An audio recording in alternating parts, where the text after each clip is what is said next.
আমার সমস্ত বন্ধুদের স্বাগত জানাই। আজ দেখাবো নিরামিষের দিনে খাওয়ার জন্য একটা কুমড়ো দিয়ে সুন্দর একটা রেসিপি। আপনারা দেখুন, আমার এই রেসিপিটা যদি ভালো লাগে অবশ্যই লাইক, শেয়ার এবং কমেন্টস করে আর সাবস্ক্রাইব করে আমার পাশে থাকার চেষ্টা করবেন। তাহলে চলুন দেখে নিই আমি এই রেসিপিটা কিভাবে করি। এই রেসিপিটার জন্য মেন হচ্ছে কুমড়ো। আমি কিছু কুমড়ো কেটে নিয়েছি। আমি কড়াইতে সর্ষের তেল দিয়েছি। আমি রান্নাটা সর্ষের তেল দিয়ে করে নেব।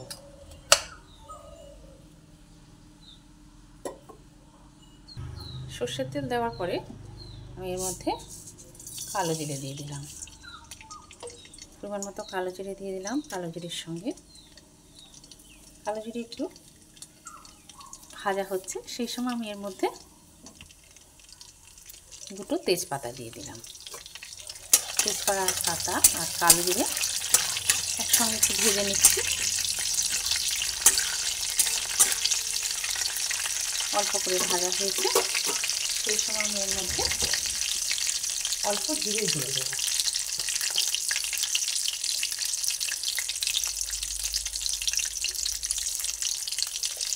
অল্প জিরে গুঁড়ো দিয়ে দিলাম। এখানে এক এক করে হলুদের গুঁড়ো দেব।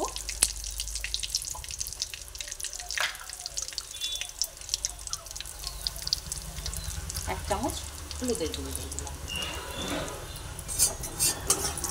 দুটো দিয়ে অল্প ভেজে নিচ্ছি।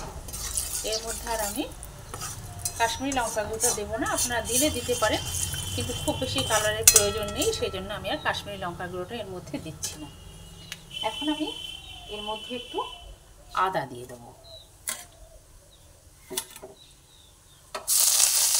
আদা গ্রেট করে নিয়েছি, সেই আদা দিয়ে দিলাম। একটু ভেজে নিচ্ছি আদাটা তেলের মধ্যে দিয়ে। ভেজে নিতে নিতেই এর মধ্যে কুমড়োগুলোকে আমি ঢেলে দিচ্ছি।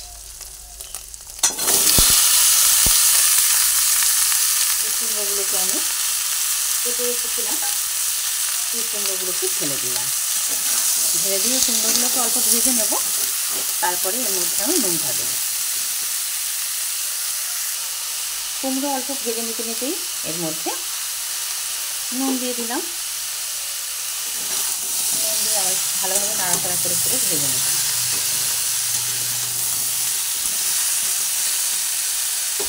এরপরে আমি 4টে কাঁচা লঙ্কা দিয়ে দেবো। এটা আপনারা যে যেমন ঝাল খান সেই নিয়ে কাঁচা লঙ্কাটা দিয়ে দিতে পারেন।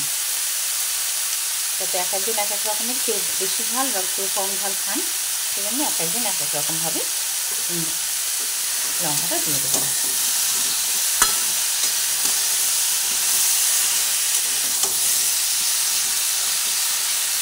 এইভাবে আমি 4-5 মিনিট মতো ভাজতে দেবো। কুমড়ো নরম হয়ে গেছে, তখন আমি এর মধ্যে কিছুটা টমেটো দিয়ে দিলাম। টমেটো দিয়ে দিলাম। টমেটো দেওয়ার পরে আবার একটু ভালোভাবে নাড়িয়ে চাড়িয়ে নিচ্ছি।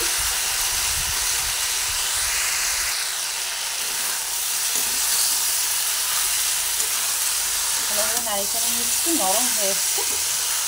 এই সময় আমি সামান্য পরিমাণে জল দেবো এর মধ্যে। খুব একটা বেশি দেবো না, কেননা মোটামুটি সেদ্ধ করেই এসেছে, সেই জন্য এখন আর একটা জলের প্রয়োজন নেই।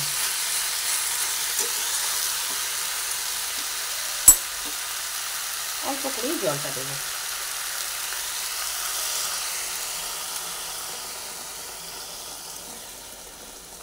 একদম অল্প করে জলটা দিয়ে দিলাম।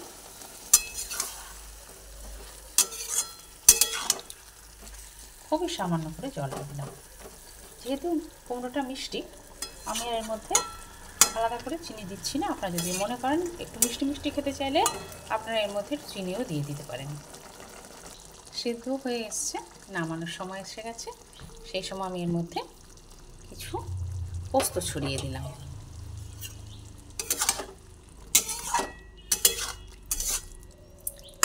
এরপর এটা নামিয়ে ফেলবো।